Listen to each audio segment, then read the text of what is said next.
কোনো স্বার্থান্বেষী মহলের তারা তাদের অপপ্রচার বা মিথ্যাচার করছে, এটা আসলেই অনাকাঙ্ক্ষিত এবং অপ্রত্যাশিত করে যাচ্ছে। আমরা কিন্তু এই দেশেরই সন্তান, সেনাবাহিনী কিন্তু বাইরের থেকে কেউ আসেনি। সো দেশের জন্য, দেশের মানুষের জন্য আমরা যেখানে কাজ করছি, সেই দেশের মানুষই যদি আমাদের বিরুদ্ধাচার করে, আমাদের বিরুদ্ধে সোশ্যাল মিডিয়াতে কিছু বলে থাকে, তাহলে এর বিরুদ্ধে সরকার এবং জনগণ তারাই যথাযথ ব্যবস্থা গ্রহণ করবে। আসসালামু আলাইকুম রহমতুল্লাহি ওয়া বারাকাতুহু। সম্মানিত ভিউয়ার্স, দেশ ও দেশের বাইরে যে যেখান থেকে আমার এই ভিডিওটি প্লে করছেন তাদের সকলকে জানাই আন্তরিক শুভেচ্ছা ও অভিনন্দন। সম্মানিত ভিউয়ার্স, আপনারা দেখতেছিলেন সেনাবাহিনীর একটি স্ক্রিপ্ট এবং সাথে ছিল ভিডিও।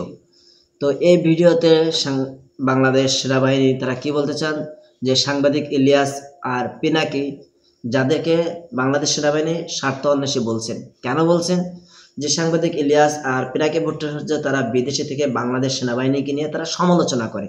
তো কেন তারা সমালোচনা করে, যে এর প্রশ্নে আমি বলবো যে বাংলাদেশের জাতীয় নাগরিক পার্টি যারা তাদের নির্বাচনী ইশতেহারের মধ্যে ঘোষণা করেন যে বাংলাদেশের যে সেনাবাহিনী রয়েছে তাদেরকে আরও আধুনিকীকরণ করবেন, যেমন তারা উর্দু আকাশে মিসাইল নিক্ষেপ বা তাদের মধ্যে যে সমস্ত বিষয়গুলো তাদের আধুনিক করা দরকার, এই সমস্ত বিষয়গুলো তারা আধুনিকরণ করবেন।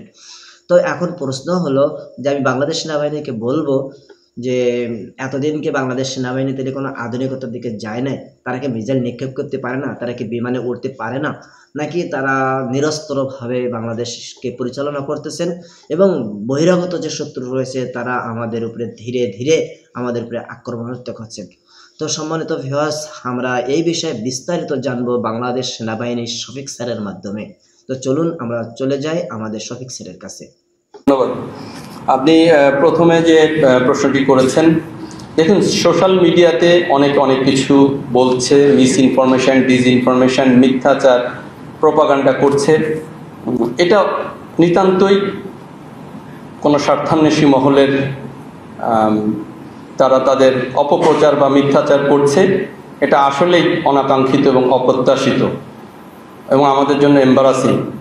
তো আমরা দেখুন দীর্ঘ 1 বছরের বেশি সেনাবাহিনী দেশের সরকারের জন্য, জনগণের জন্য, আপনাদের সকলের জন্য অক্লান্ত পরিশ্রম করে আমরা কাজ করে যাচ্ছি। আমরা কিন্তু এই দেশেরই সন্তান, সেনাবাহিনী কিন্তু বাইরের থেকে কেউ আসেনি।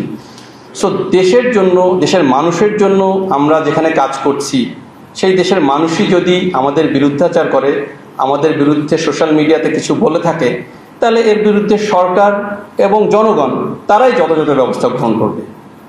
এবং অলরেডি আপনারা দেখেছেন সোশ্যাল মিডিয়াতে সেনাবাহিনীর পক্ষে অনেকেই অনেক সুন্দর সুন্দর কথা বলছে। সো আপনারা বুঝতে পারেন যে আপামর জনসাধারণের জন্য আমরা কাজ করছি, সো জনসাধারণ আমাদের পাশে আছে। আপনার দ্বিতীয় যে প্রশ্নটি আপনি করেছেন যে একটি রাজনৈতিক দল আধুনিকায়নের কথা বলেছে। এখন দেখেন, আধুনিকায়ন একটি চলমান প্রসেস। কেউ যদি তাদের নির্বাচনী ইশতেহারে কিছু দেওয়ার কথা বলে থাকে, এতে আমাদের খারাপ বোধ করার কিছু নেই। যেহেতু একটা চলমান প্রসেস, এটা চলবে। এটার জন্য যদি যে জিনিস থেকে থাকে সেটাই যদি দেওয়ার কথা বলা হয়ে থাকে, হয়তো পরবর্তীতে আমাদের যে জিনিসটা আধুনিকায়ন করার জন্য দরকার সেই জিনিসটা হয়তো আসবে।